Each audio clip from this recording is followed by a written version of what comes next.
look at your little chat bubble. I think it appears different when you're on a mobile phone, but there's a chat bubble on your screen that you can ask questions. But like I said, we're a smaller group here, so we'll just see if we can unmute you when you want to ask a question. So what I usually do on these is get started with a couple of things that we are working on or keeping our eye on here at the Chamber.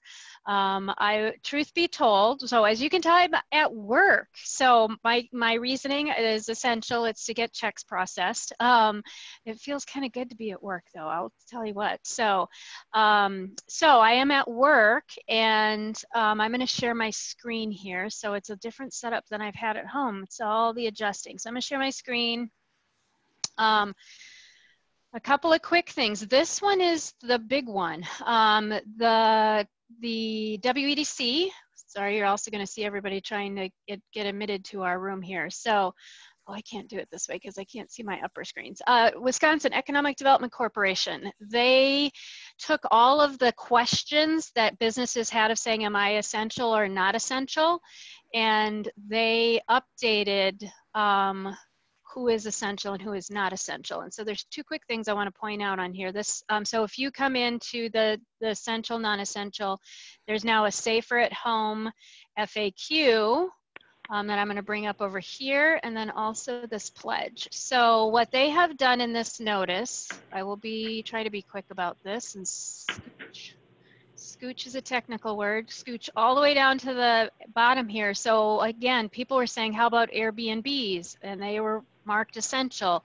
Architecture, bars, bicycle shops, campgrounds, churches, cleaning services. So look at this, there's a differential between residential and business, construction supplies, craft stores. Again, it goes on and on, which is a good way if you have friends or family or partners of coworkers that have been wondering, here's essential or non-essential, and the any sort of criteria.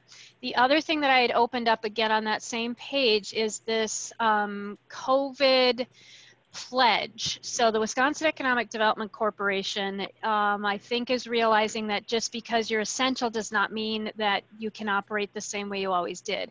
And so they have released this pledge that they are seeking from businesses to say, okay, but you still have to ban international travel, and coming up to this upper one, staggered shifts, staggered use of shared spaces. So this is the WEDC saying just because you're essential still means you have to act accordingly. So let me go back a couple of screens here. I'm gonna show you the nuts and bolts, sorry, because I have not been checked into work today. So you're gonna see this table, and this is honestly what we're monitoring, and then that becomes all nice and pretty for you in an email.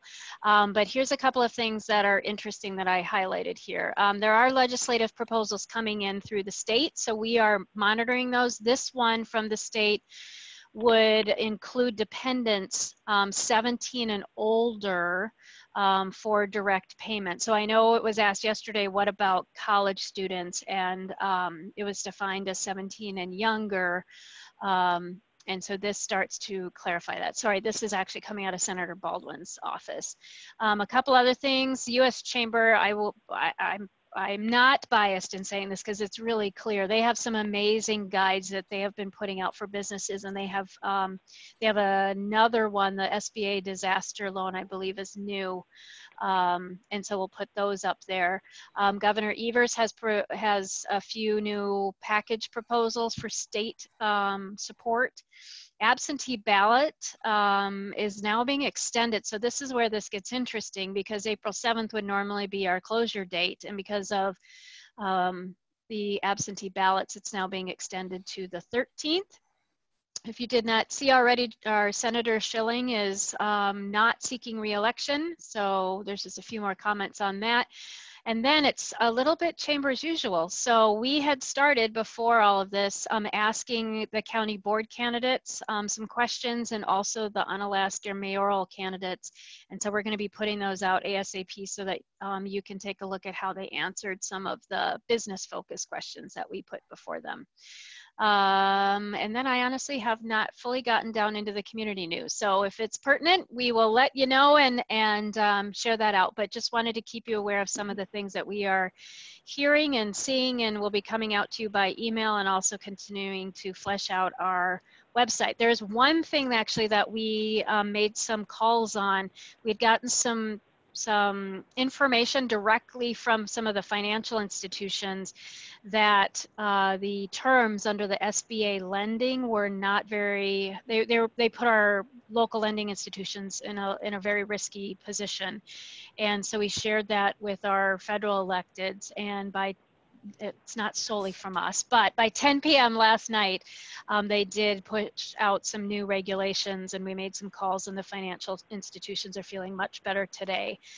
So what that means, why that matters, is this means a lot of the local lending institutions that were originally on the fence are now saying we're absolutely in for writing some of those SBA, those small business administration loans. So that's the good news on that.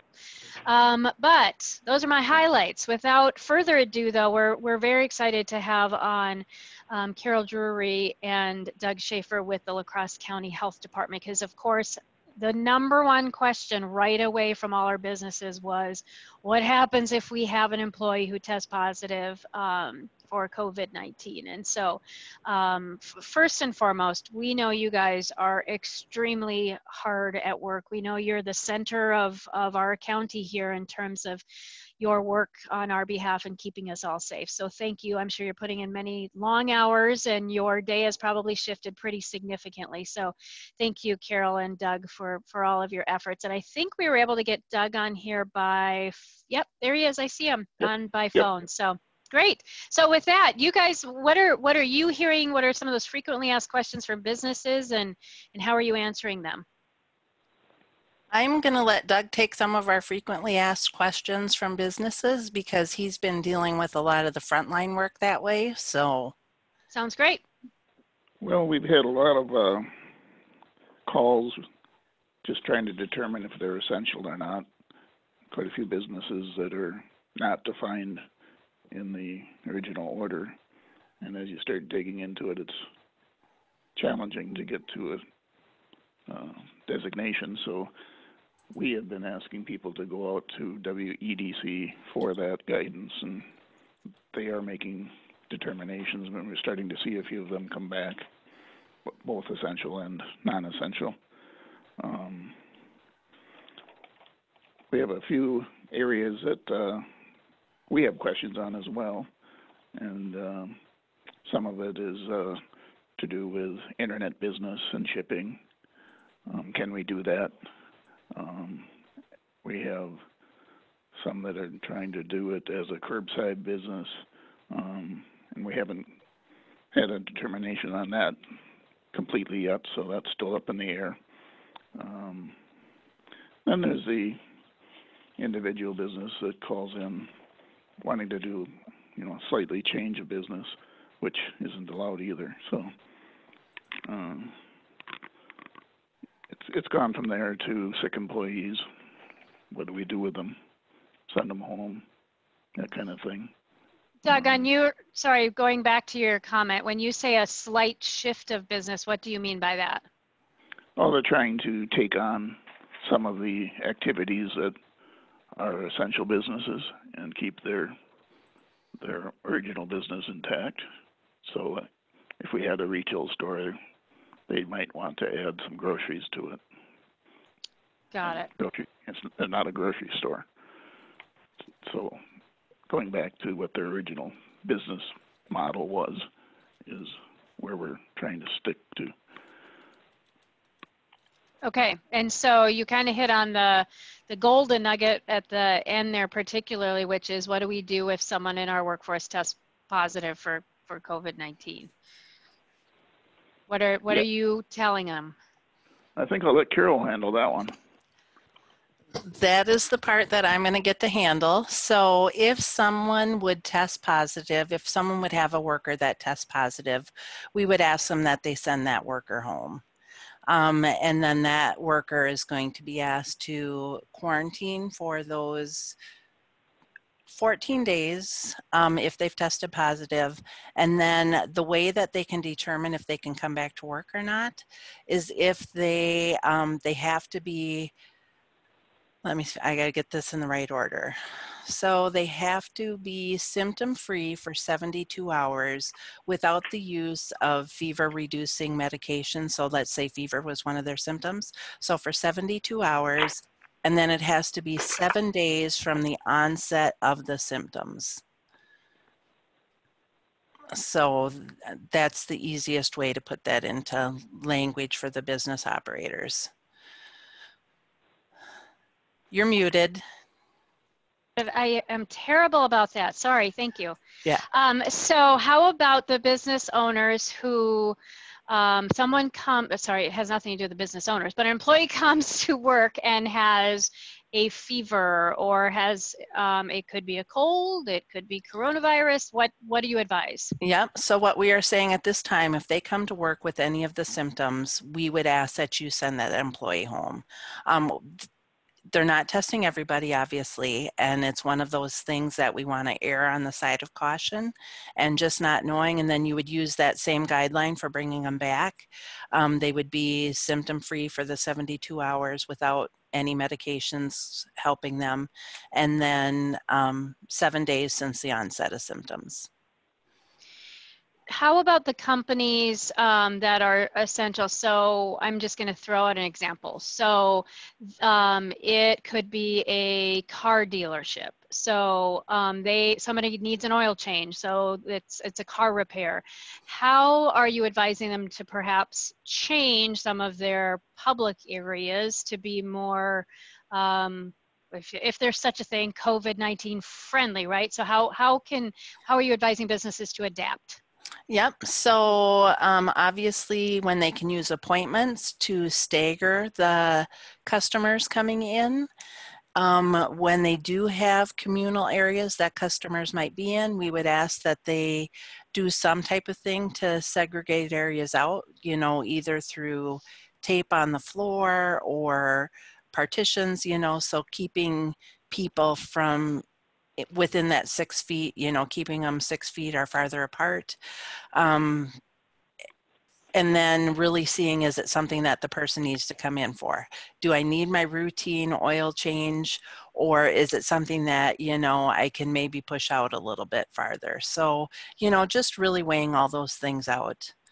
And then keeping the people separate as much as possible when they're coming in.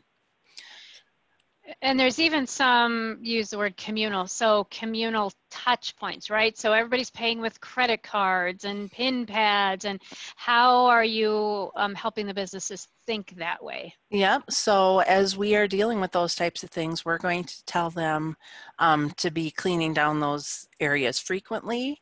When we're talking PIN pads, that's even worth having the people have wipes right there, that as soon as the one person's done, they're able to wipe that area down, and then, you know, the next person would be ready to use. Kind of like we come to work every day and we're being monitored and having our temperature taken, and they're wiping all of that stuff down. It isn't, oh, I do one and I do the next one. We have to be thinking in those terms. What is really immediately touching people, other people's bodies, and what can we do? Doug, if you have anything else to chime in there, go, feel free. Well, we've been seeing a few different things in the community. Some of the grocery stores are putting up barriers between the cashier and the customer.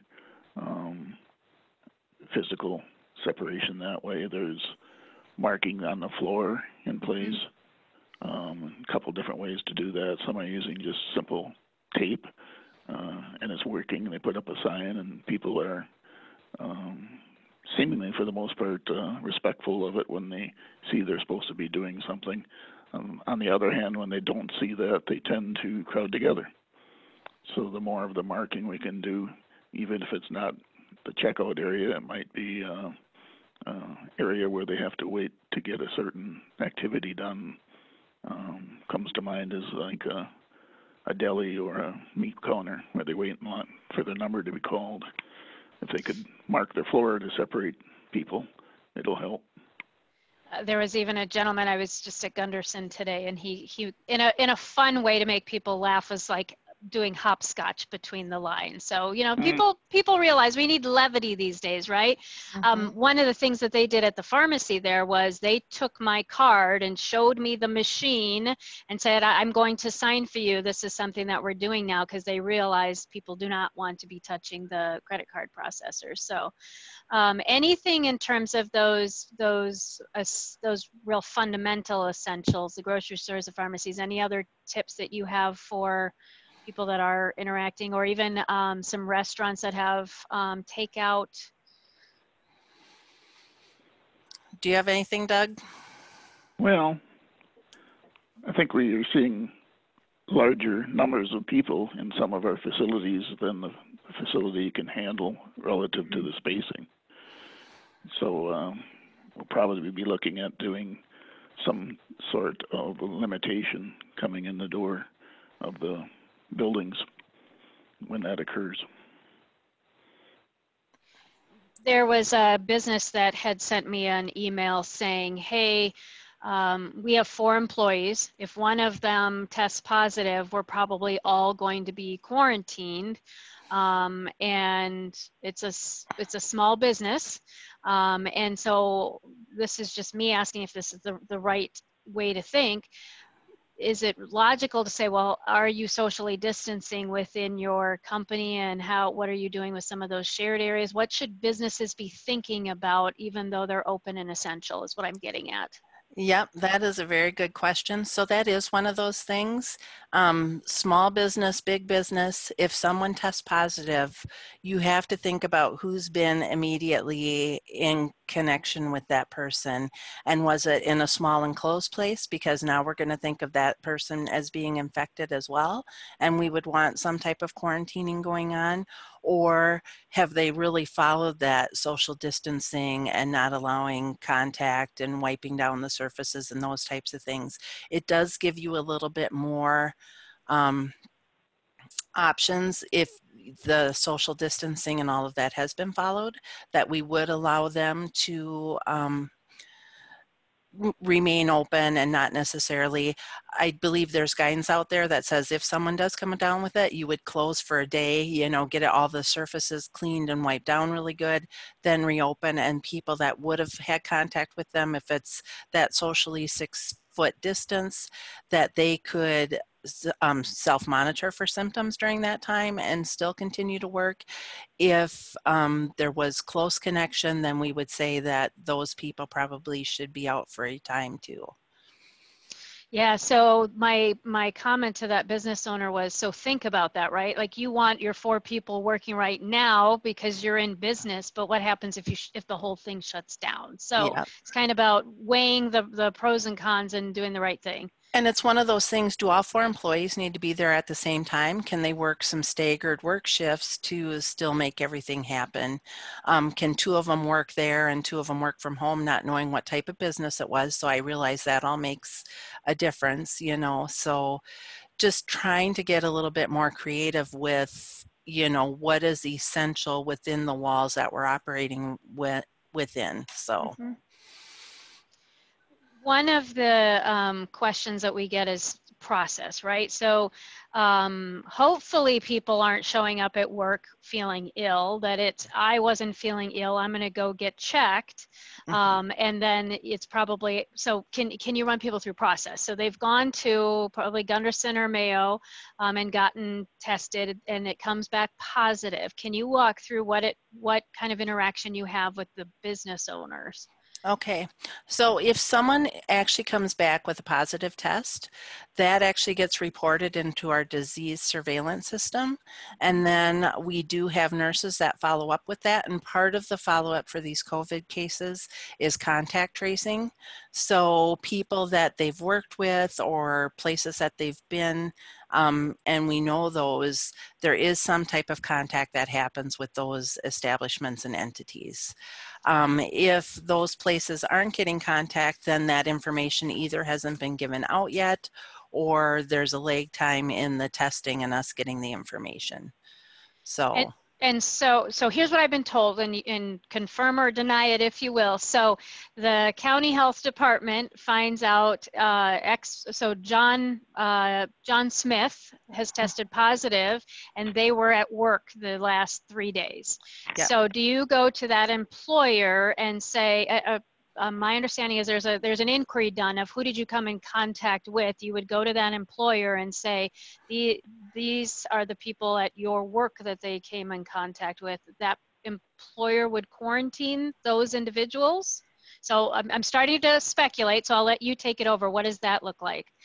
Yep. So Doug and I are just a tad removed from that. I'm going to answer to the best of my ability. Then I'm going to go on mute and contact someone that may have a little bit more information for us. And Doug can maybe chime in a little bit too after I'm done. But anyways, I know they would contact if the employee said they were at work and they knew the people that worked in their immediate work area. As I think we would automatically contact those people in the immediate work area, and then there would be some type of connection with the employer themselves to let them know that that's going on, because the employer's going to have to make that decision. Oh, this was an essential part of my business and I'm going to have to close that part down. So I think there's kind of a two-wave of communication there, that we're contacting some of the employees directly and also contacting the employer. And I'm not sure if the names are divulged at that time to the employer. We operate within the rules of HIPAA, and sometimes that gets to be a muddied waters in this type of situation. So that's my short answer. I'm going to let Doug chime in if he has anything else, and I'm going to try and call this other person just to see if I know if they have anything different.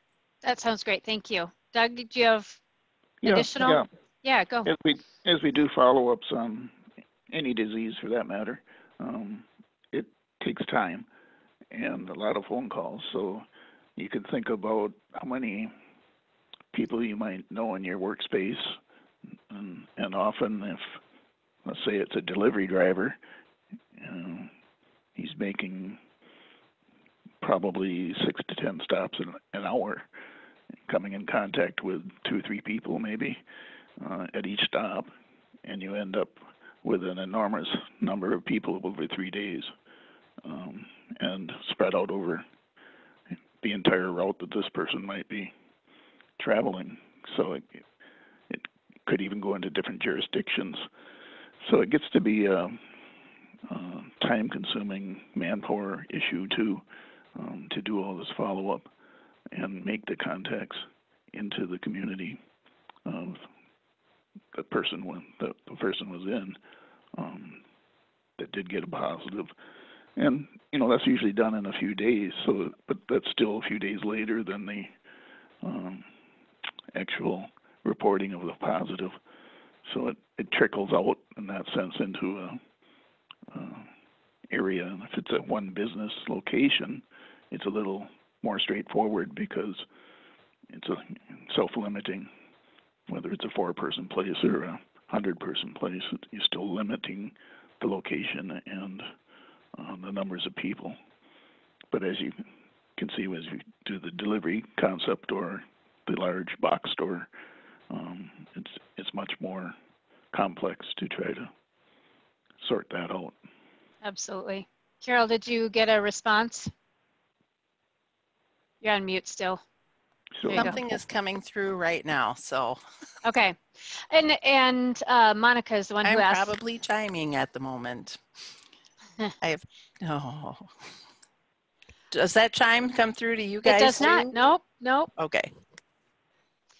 So Monica, one of the things that I have been reminding businesses of is, so you almost have to wear the mindset of everyone could be contagious, right? So what are people touching? How do you make sure that stays clean? How do you make sure that they're socially distancing? Because it's all about minimizing the impact on your business if you are having people come in. And that's also why the state is saying have people work remotely as much as possible, because then that takes, if you have 10 people in your office and they're all coming in, those 10 people could get quarantined at one point in time. If they're working from home, that's a much more controllable component. So you kind of just have to wear that mindset of everybody could could potentially have it, and then what's the ripple effect of one person having it? So I have a question for, while we're waiting to see if Carol gets an answer back, special cleaning agents, like what is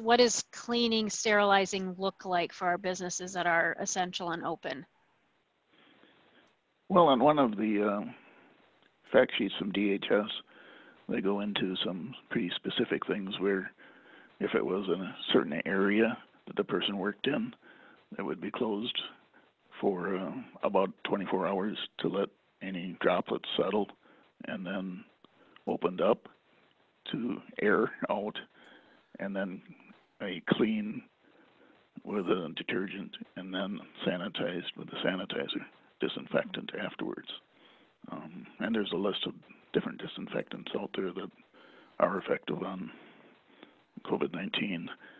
And then after disinfection, essentially once it's dry, there's no minimum time to re-enter that area. So it's probably a couple-day process to clean and disinfect before it can be safe to re-enter and go back to normal use.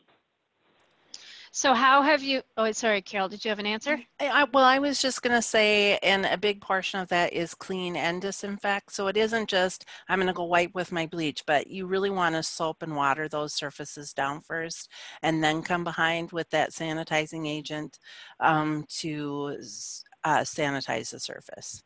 Okay. Hey, Eve Molzon, sorry, you are at work, I can tell, and so you're an essential business. Fun for Pets is an essential business. You're providing dog services, and that is deemed essential for boarding.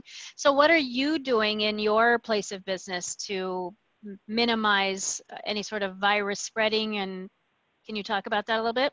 Sure, absolutely. So one thing that we counsel our staff on is that I want them to try and put on clothes directly from the washer and dryer when they leave their house and come to work. We have a 2-door system at work to come in. So when they come in, they spray themselves with Lysol. We kind of use the 80s Aquanet Queen as our reference of how much Lysol they should be spraying. Although most of them are younger, they don't understand that, but most of you will. So yeah, I mean, especially their feet. For us, that's a big thing. And then we've got hand disinfectant right there. Then they come into the facility, clock in, go up. We have their neck bands that then they can put up over their nose. They actually have cute little dogs and stuff on them. We had bought them in the winter, so we're utilizing those in day-to-day areas.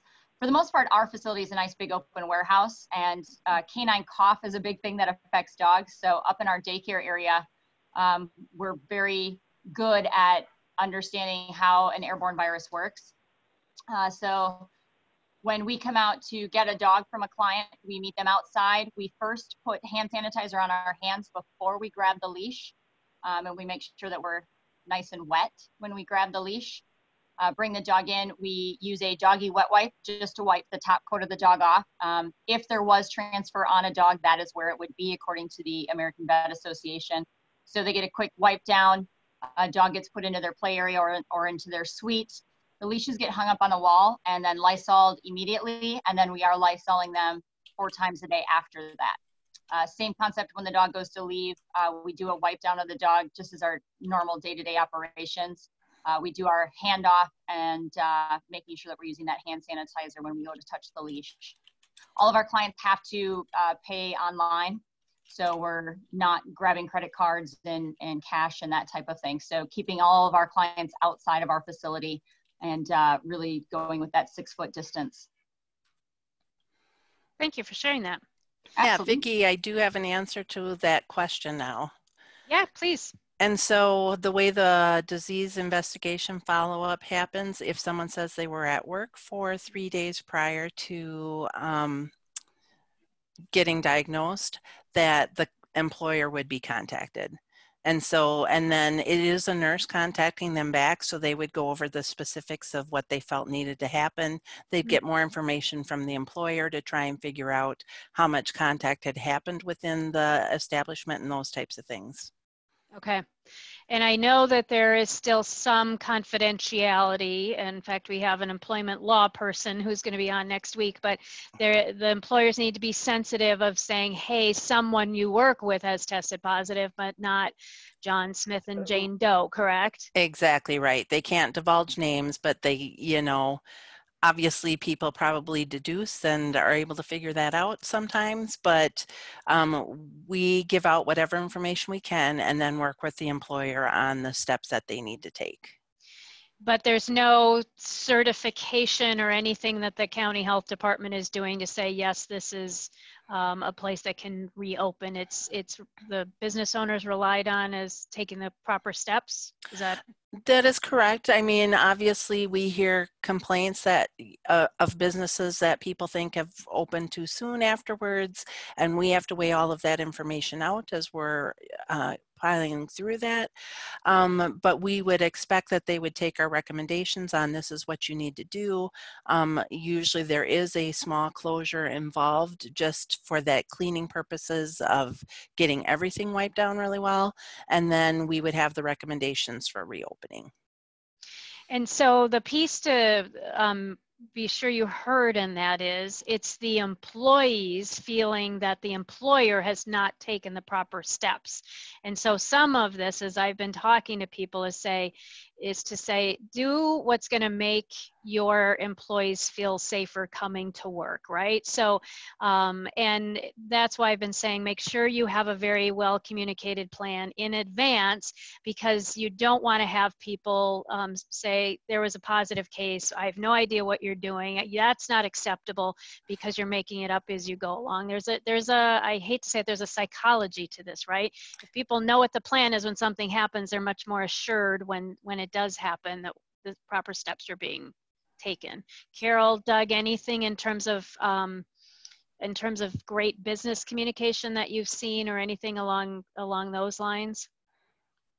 Well, we're seeing some real good communication, both back to us when we contact business, but also within the community when you start seeing what they're doing at different locations. It's very positive in that sense, and for the most part, well received by the businesses and customers both. And that's a hard step to take in the beginning, but it makes a lot more sense as we move down the road here. So this is a quiet bunch here. Anybody can unmute their microphone if they have questions. This is an opportunity to ask any of those pieces. I honestly think there's some great best practices to be shared, and I know I'm probably not the norm because I am going to Walgreens and the hospital a little more frequently than I would like these days, but there's some great best practices that some of these businesses have created for us. I know just at Gunderson's downstairs lunch area, they now have the plexiglass in front of their cashier that just appeared 2 days ago, and so they're gradually taking steps, and it's not pretty. I think they know it's a temporary thing, but they're doing it to make customers feel safer as well as the employees. So if some of you, I guess that's my little challenge for all of you, of if you're seeing some businesses do some really reassuring things for either their employees or their customers, just take little snapshots and share that out, because those are the gems that really help all of our businesses operate safer. And Vicki, we at the health department are working on a toolkit checklist to share with businesses. We're kind of designing it more for the larger box stores, just because there's been some issues with those being really populated more so than we would like to see. And so we are attempting to create a checklist to share with them that really has, here are some good best practices, and then we'll be following up with them. Have you been able to implement any of that? If not, what have been the barriers for implementing that? It's something we could potentially share. We can send you a copy of that as well, and if it's something that can be pared down for some of the smaller businesses, you know, feel free to use that if you would like. Absolutely, that would be great. Yeah. Sorry, Eve has a question. Do you want to just unmute, Eve, and ask it? I read your lips. You said, oh, sure. I'm getting good at that. So in the small business community, one of our concerns is if we do have an employee test positive and we do temporarily shut down or have to go through this, how is the media finding out? Because we're all very concerned about, you know, backlash long-term from the community if we had coronavirus in our facility. I don't know if you've noticed or not, but I don't think anyone knows the name of any of the chain stores that have been implicated as far as people visiting. And our communication out from the health department isn't so much that someone was at one of these places and we think that the place is at fault or anything, but we're just trying to get people realizing that when they're out and about, they should be taking precautions themselves, because people that could have this and don't have the symptoms yet and are out in the community just like everybody else. And so we are not releasing any names from the health department of any stores or entities or anything like that. I guess I was thinking like Train Company, you know, when they had one of their people that tested positive. I didn't know if that was, I guess, how that got out. I'm guessing that got out from employees that work there and were concerned because a lot of them were posting on social media as to what was going on. Obviously, we dealt with Train, but I do not believe anything came out from our health department as far as Train's out there and operating like this and there's sick employees there. You know, we dealt with them and they did their own internal shutdown, but kind of based on some recommendations that we did for the areas that needed to be taken care of. No, yeah, that's great. Those initial ones were just, I think, I'm going to mute you here, Eve. I think some of those initial ones were hard because everyone was so sensitive and waiting for something to happen. And so, I mean, we know I can name them because everybody knows them, you know, the Unalaska School District and then UWL. I mean, it was hypersensitive. And I think the important thing in this for all of us is nobody wants our name out there affiliated with this, but it could happen, and it is happening in many of our businesses. And when hopefully the public does not construe that as that's a dirty and sensitive kind of place. We're already hearing from some of the small business owners that are allowed to be open, and I've seen it, and I've actually replied to a couple of them, where there's public shaming of the businesses that are allowed to be open because people think everything should be shut down. And that's unfortunate. It's people's choice what they whether they patronize an essential business or not. But we've got to rise above the public shaming, because as Carol was saying, I mean, these are employees, and it spreads, and it's going to happen, and it's already happening to some of our businesses. And so I'm hoping the public understands that this has no reflection on the business themselves. Okay, any other questions out there? Doug and Carol, anything that we're missing? Not that I'm aware of. I think we're doing pretty good on covering the major topics of what to do when this happens. I do encourage people to contact us if they have questions. Also, check our website. We do have quite a bit posted there. There's a really good business page with all kinds of information on it. Yep, and we have the COVID webpage that we put up for this, and that's where a lot of that information is. And then, does anybody have access to the Chamber of Commerce webpage? Is that something we can look up?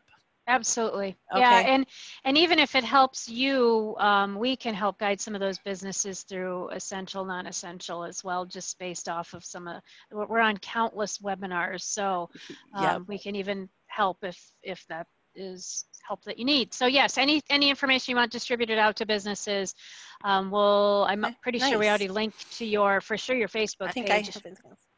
Yeah, so any way that we can help that way would be great. And oh, sorry, I have to pay attention to the chat. Should we be checking, Denise asked, should we be checking everyone's temp when they come in each day? So depending on the closeness of your quarters and how many people you have working there, I know at the health department, when we have more of our staff here, we do have active monitoring stations set up. There is a way to self-monitor and self-report too. So if you just wanted to ask employees to take their own temperature, and then if you wanted a form for them to fill out, we do have some examples of forms that we're using to do that. It's up to each employer right now during this time. We think that it's a good idea to be doing something like that, but we're not forcibly telling any entities that they do have to do that. And someone here had said, could you put up the La Crosse County Health Department web address? So let me make sure I'm posting this. Do you want the lacrossecounty.org/COVID-19? Is that the best one to send people to? That would be the one to send right now, yep. Okay, so let me because I'll quick screen share for everybody what that looks like. So this is the COVID-19. You can actually track the number of cases. And there's links off of here. Frequently asked questions are all on here. So that's a great resource for everybody. And then are you guys still doing the 2:30 every day Facebook live? I believe that's gone to Monday, Wednesday, Friday. Okay. So because our case counts had kind of slowed down, so it was just one of those. Right now, we didn't feel a need to keep it up every single day. So it would potentially increase again if, we start to see more cases and stuff come through. But for right now, Monday, Wednesday, Friday. And I did hear the governor yesterday, Governor Evers, say that the rate of the doubling rate is slowing, which is great. Have you guys, as long as we have you here, have you guys heard any predictions for what's going to be happening with La Crosse County or? Not right offhand. I think we've kind of, if you watched our Tuesday media briefing, where it talked about we actually were under the state level right now, which showed that we had been doing some really good social distancing and practices when we were out and about in public. We hope to continue to see that based on the messaging and based on what we've seen. And I guess that's the best answer I can give you. Sure. So. I know the Mayor Tim Cabot and the police chief are doing something this morning. Someone told me about encouraging people to practice social distancing because there's been some people gathering. And so any comments on that, Carol? Yep, so we do know that that's happening, and it's one of the things they've had to address. I have a 15-and-a-half-year-old son at home who doesn't like that his mom works in public health because he is being forced to stay home when all of his friends are saying, let's get together at the park. And, so it's just they get to that point of being a little stir crazy, and we need to find ways to reel that in. And unfortunately, the police are the ones that are doing that right now. Yes. And so this is my piece that I have said occasionally when the time is right of, so we have high school juniors that are going to be potentially missing prom. We have high school seniors whose lives have been significantly changed at what many of us recall as a milestone. And so when all this is free and clear, and if it's possible to lose the phrase social distancing this year would be wonderful.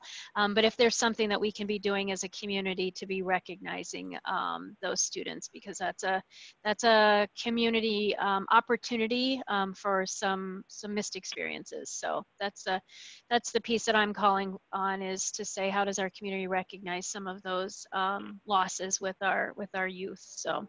Yep. Anything else, Carol or Doug?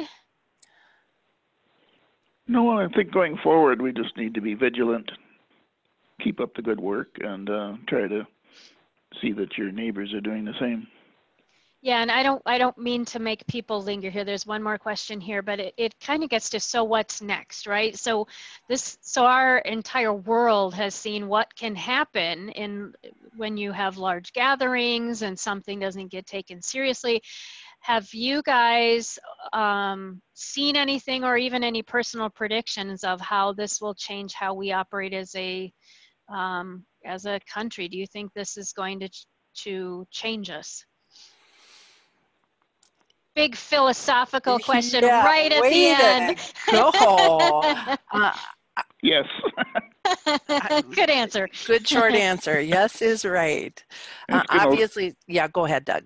It's going to stay with us a long time. There's no doubt about that.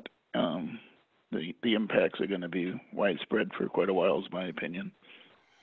Okay, I'll leave you in with an easier one. So what is considered a fever level over 100? 100, was it 100.4 or 100? Doug, do you remember? 100.4. Yeah, Yes. that's what I thought. 100.4. Yep. Okay. Okay, well, I am very glad that you two joined us. Thank you so very much for taking the time. We have about 25 people still with us at the end here. Yeah. And we're headed into the weekend. And I hear the weather's supposed to be great. So as I had mentioned once, I'm sure everybody's experiencing, you get out for a walk and there are people. There are more people than cars out, which is pretty significant and remarkable. So everybody is wanting to get out, and so that's good to see. So anyway, everyone have a wonderful weekend. We have Mayor Cabot joining us next week, and also Kara Burgos with Moenchi and Meyer. She's going to talk about employment law and what you need to be mindful of. And we touched on just a few of these so can you name people that that are ill? Can you take their temperature? All those kind of things start to play into effect. So anyway, everyone have a great weekend. And we will see you next week. Take care. Thank you for inviting us, Vicki, and thank you for all you guys are doing. Thank you. Yep. Bye-bye. You as well. Bye-bye. Bye-bye.